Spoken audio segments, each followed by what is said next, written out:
Hello and welcome back to another video, and I have a question to ask you actually. Do you appreciate plastic? Appreciating a piece of plastic is one thing, but actually seeing it as something useful is another. To me, the Wii Zapper is just one of those items that only a real Wii fan owns. Like, who actually cares about this? And if you don't believe that I'm a real Wii fan, I literally did a speech assignment for school about the Wii. But there's also other accessories for. Anyways, outside of the Wii Zapper being a piece of history and maybe using it once to try it out, it gets put away and is barely seen after that. I remember buying this thing back in 2022, and you might remember me pulling this thing out from a video on this Crossbow training. In fact, this video was originally going to be a redo of that, but after some research I realized it would be much more interesting to discuss the Zapper itself. And I'll be honest, it's a fun accessory. Like the Ring Con, the Donkey Kong Bongos, the Wii Fit Meter, just having those things around and playing with them is pretty enjoyable. It's not like the Wii Balance Board where it has genuine uses that change the game you're playing. With the Wii Zapper, it's merely taking what you have and making you use it in a different way you wouldn't expect. Today, I want to look into the history behind this accessory, its launch, and how it's actually used on the Wii. And after this video, I hope you can see this as not only a piece of plastic, but a fun piece of plastic. I guess the first question we could ask is, why? Why make this in the first place? Well, apparently it was to give players more accurate aim with the Wii, more specifically ones that struggle to aim. And if you want my 2 cents on that reasoning, it sounds kinda dumb. Like, I get it, but I don't get it. After using the Zapper, I did see my aim was pretty good. Dare I say better, but honestly, it's just as easy with the Wiimote by itself. And that name, Wii Zapper, to some of you it might sound familiar, and that's because it is. The name is actually borrowed from the name of an accessory on the NES, the Nintendo Zapper.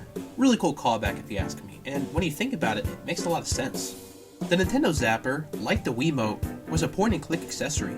The Nintendo Zapper was used most famously in Duck Hunt, and is probably what most of you know it for. But as to how we got to the Wii Zapper is actually kind of interesting. You see, the Wii Zapper's introduction into the world is shrouded in mystery. The best information I could get on its origin story is from Shigeru Miyamoto, who apparently was shown a sort of prototype made of wire and rubber band. This was during the development of Twilight Princess on the Wii, and understandably, Miyamoto was like, Get back to work! okay, that's not exactly how it went, but apparently Miyamoto later tried it out and liked what was made. And for a fun craft, I decided to make my own prototype of the Wii Zapper. Since the original prototype was made of wire and rubber bands, I decided to go to my local Dollar General and get the supplies. Rubber bands were easy enough, but they were all out of craft wires, so I substituted them with paper clips. But hey, should get the same experience. Alright, so here I am with the rubber bands and the paper clips. I was going to do this part outside, but it's actually a very rainy day, and it's probably going to rain, and it's also wet and cold, and we're just not doing that. So yeah, without further ado, I'm going to try to replicate this design as best as I can, starting now.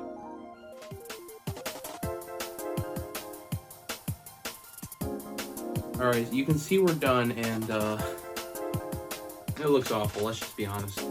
Being completely honest with myself and you guys, this looks awful. But it at least demonstrates that vision originally conceived during Twilight Princess development, and it just makes sense. Outside of that though, the Zapper's origin story doesn't have a definitive start time or a general purpose of being made, other than a person on the Zelda team being like, hey, check this out. So to really understand why the Zapper was made, because the whole steady aim explanation just doesn't do it in my opinion, you gotta know what the Wii is all about, changing the game industry. We've had the Wiimote, the Nunchucks, the classic controller, the Wii Fit Board, Wii Wheel, the Wii Speak. All of these things are different ways of approaching not only the Wii, but gaming in general. It's what got the Wii so popular, as everyone loved the motion controls in Wii Sports. And those motion controls and point-and-click functions paved the way for pretty much every other accessory. That paveway being doing things differently. So like the Wii Wheel, something that was made to approach the Wiimote as, well, a wheel, the Wii Zapper has you approach the Wiimote and Nunchucks as a gun.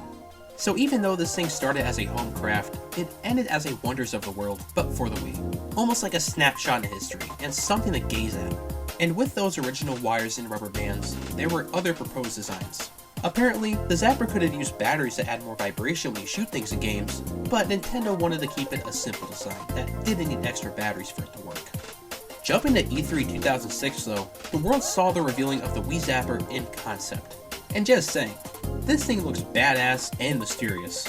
Just the fact that it's displayed in glass makes it seem sort of elite. This was given no prior announcement and no release date, which only makes it seem more mysterious. And after that E3, nobody knew what was to come of this, and we really wouldn't find out until a year later in 2007.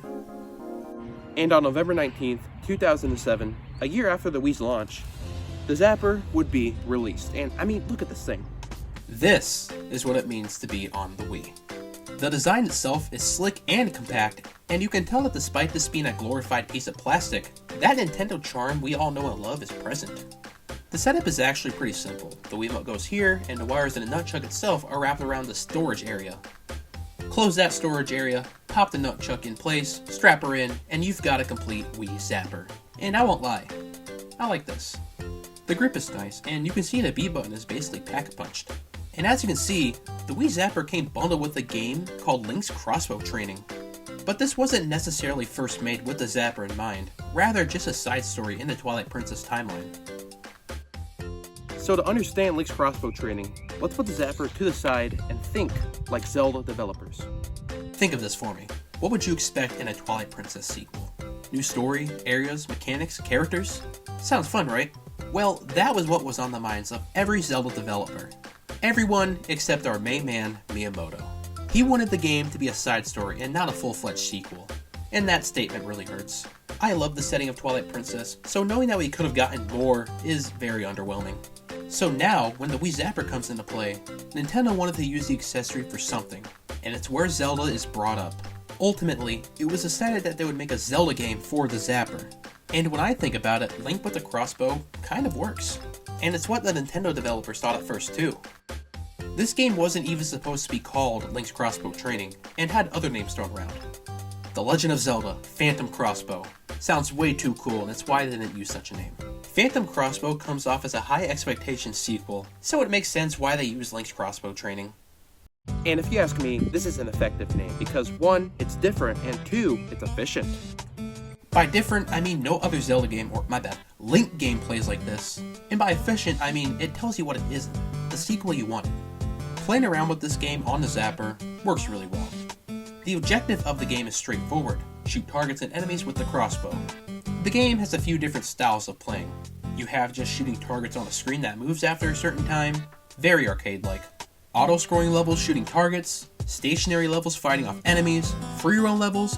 There's also a multiplayer mode that is kind of a letdown, because it's just a get a higher score than everyone else on a level mode.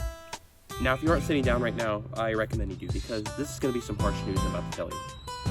You can play this game without the Zapper. Kind of obvious, probably were expecting it, but my feelings are hurt nonetheless.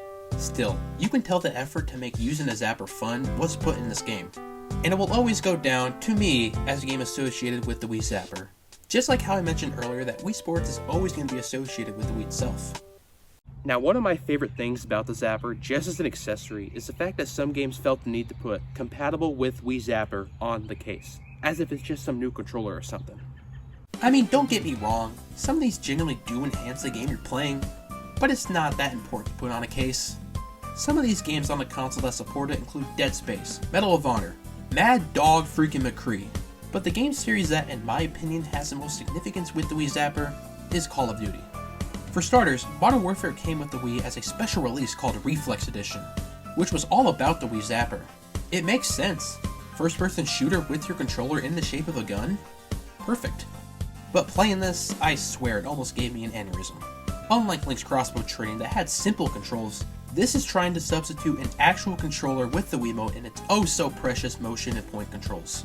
I'll say that aiming with the Zapper instead of using a stick is okay, as it's actually unique to the Wii and honestly looks cool.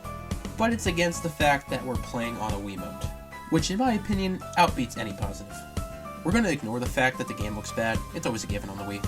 Something that is worth mentioning though is the online multiplayer on the Wii that you can use the Zapper on. Unfortunately, you can't play this anymore as of 2023, which if I'm being honest, it's kind of impressive it actually stayed up that long. But for that time you could, it was possible to play against other people with the Zapper, and some people actually preferred it.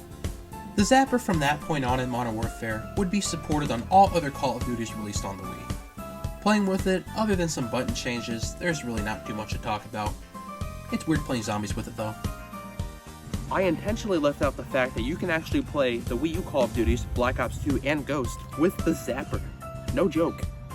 Yeah, the online servers for these games shut down pretty recently, but I can always show you the glory of local multiplayer.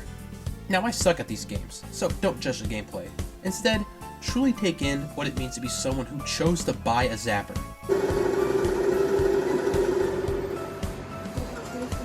But why buy a Zapper when you can get dozens of knockoffs online?